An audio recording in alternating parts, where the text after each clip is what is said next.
Vamos lá para mais uma pergunta. Na Umbanda, existe a facilidade do médium conversar com os seus guias? Essa é a pergunta que chegou até nós. É uma pergunta muito interessante, né? Claro que muitas pessoas vão ter outras visões, isso é completamente normal, mas, como falei, a gente vai passar um pouco da experiência que a gente tem na nossa casa. Conversar com o seu guia, tá? Na Umbanda, para a gente entender isso, a gente precisa entender os tipos de mediunidade. Somos médios conscientes, né? Isso existe pesquisa relacionada a isso. Não sou eu que estou falando.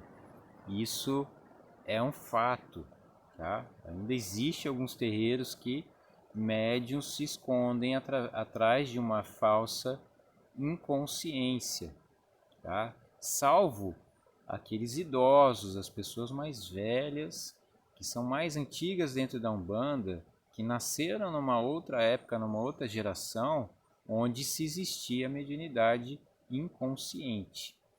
Dentro da Umbanda, até hoje, não se nasce mais pessoas, não reencarnam mais espíritos com esse tipo de mediunidade, com a mediunidade inconsciente, aquela que você não se lembra de nada, onde o médium, até mesmo ele é como se fosse uma possessão, o espírito toma conta daquele corpo físico e o médium entra em estado de sonolência e até adormecendo e não se lembra de nada.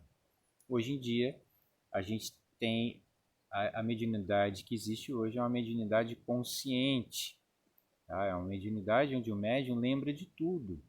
Ele está incorporado, ele tem a presença do guia, ele tem a intuição do guia, né?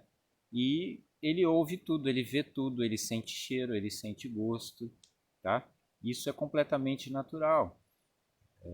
Na nossa casa a gente procura trabalhar isso com muita transparência, com muita tranquilidade, para que o médium não fique se sentindo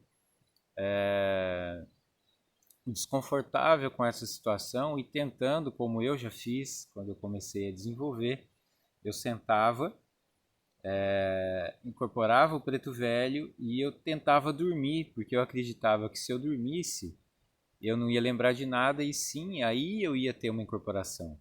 E quando eu comecei o meu desenvolvimento, ninguém me explicou nada. Isso não era explicado, isso não existia, né? Então a gente tem hoje a facilidade do estudo dentro da Umbanda.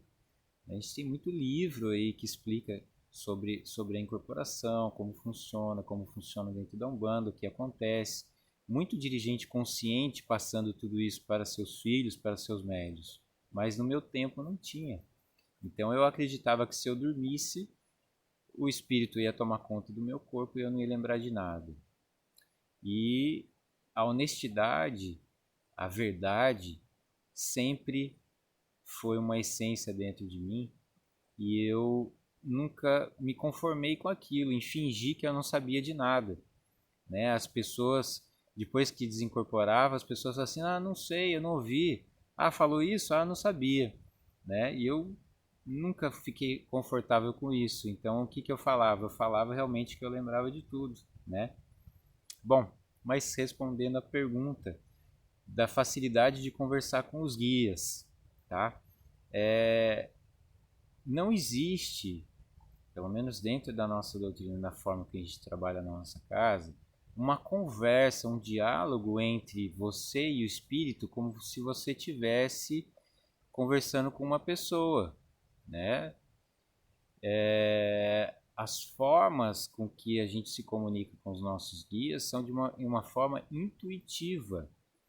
Então vem em forma de pensamentos. Às vezes as pessoas confundem achando que escutam uma voz, né? Até tem pessoas que podem sentir a tonalidade de uma voz, mas isso não é muito comum. O que é comum é vir em forma de pensamentos. Você vai se familiarizando com aquela vibração. Quando esses pensamentos vêm, você sabe que não são seus esses pensamentos, e sim do guia. Então a gente percebe que o guia sim está ali passando uma orientação para você, tá bom? E na hora da incorporação, Claro que a gente pode estar perguntando para o guia mentalmente e em forma de pensamento ele pode ser que responda para nós.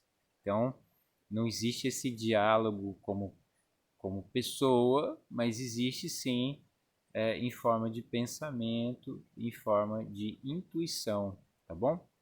Espero ter ajudado aí.